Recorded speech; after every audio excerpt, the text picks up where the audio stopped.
On breakfast and collard greens, I got what you need. If you want it, 'cause I'm a pimp girl. If you want it, Hey guys, welcome back to yet another episode of What's for Dinner. Today I'm going to show you guys how I made these delicious braised short ribs with these immaculate garlic mashed potatoes. Y'all, this came out so freaking good. So let's just hop right in so y'all can see how I made it. So here I have 8 short ribs. They come about 3 or 4 in a pack. So these are 8. And I'm going to season them with some salt on all the sides. You want to make sure you get all the sides. Say with me, all the sides. And I'm also going to take some black pepper and season it on all the sides. Say with me, all the sides. And then I wanted to just kind of mix everything around to make sure everything was coated evenly.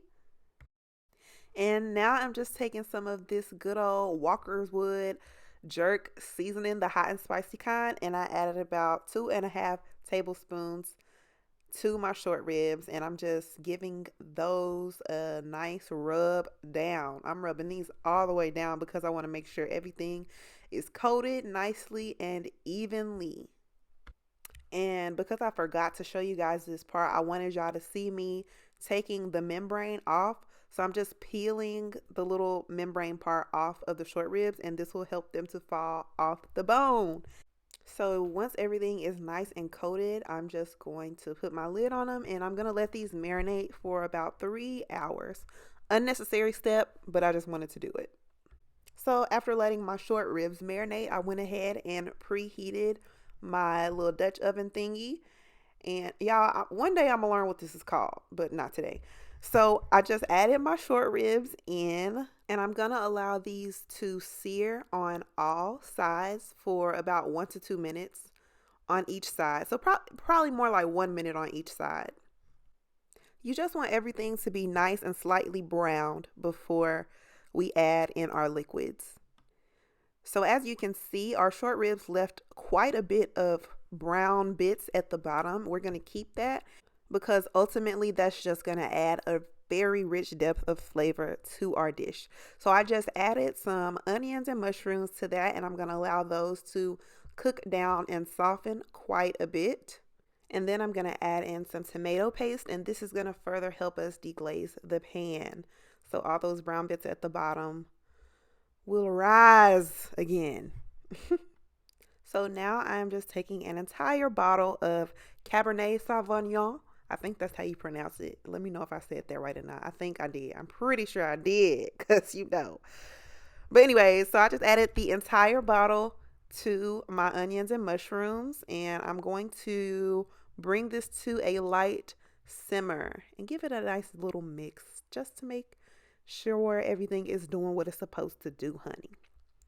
So as it's coming to a nice simmer, like you can see, I'm going to add in about 4 cups of broth.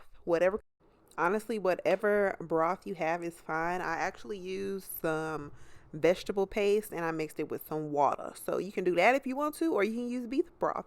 So I'm just bringing that to a simmer once again, and then I added in my short ribs, and you really want to make sure that your short ribs, you want the meat to face the bottom of your pan, and you want the bone to face upward. Yeah, and that'll just further help the meat to really be super duper tender. Also, I just wanted to add really quickly, because I noticed some garlic cloves in here. I did add some garlic cloves to this before I added in my broth and stuff. So I added about between 5 to 7 garlic cloves. I don't remember how many, but I just crushed them. I didn't mince them or anything. I just added them whole. I also added some thyme and some rosemary, and I'm just going to allow that to settle into the broth. And then I'm going to cover this with my good old heavy duty lid, and then we're going to put this in the oven for about 2 hours on 300 degrees.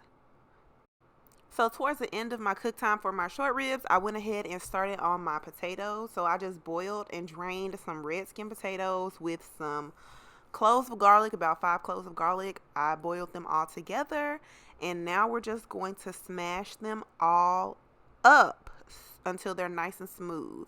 So as y'all know, I do not have a potato masher, so I just use whatever I can. Sometimes I use a fork, sometimes I use a spoon. Today I'm using my little rubber spatula, and it worked just fine for me, okay? So I'm just giving everything a nice smash, and I'm making sure everything is mashed together. I got a little inventive. I used the other end of the spatula because obviously I was struggling with the other part. And then I'm just going to add in some sour cream. I added about 8 ounces of sour cream to my potatoes. And I just started stirring that together until it was nice and creamy. And then I'm going to add in about a teaspoon of salt along with a teaspoon of black pepper. And then I added in some heavy whipping cream, and this is really going to help make our potatoes nice and super, super creamy.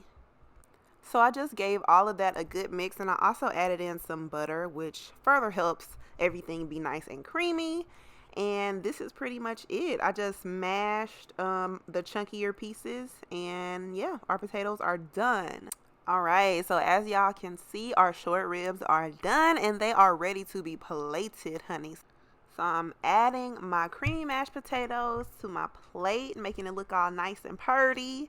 And then I'm gonna add my beautiful short ribs and my gravy, all that good, delicious gravy. And this is how it came out, you guys. You'll notice a lot of the fat at the top of the pan when you make this, so I would suggest just waiting for it to cool down, like in the refrigerator, and then you can easily just scrape it off, scrape all that fat and stuff off the top. But other than that, super delicious, super simple, and I hope you guys enjoyed this video. Be sure to comment, share, subscribe, and follow me on social media. Bye guys. Thank you so much for watching.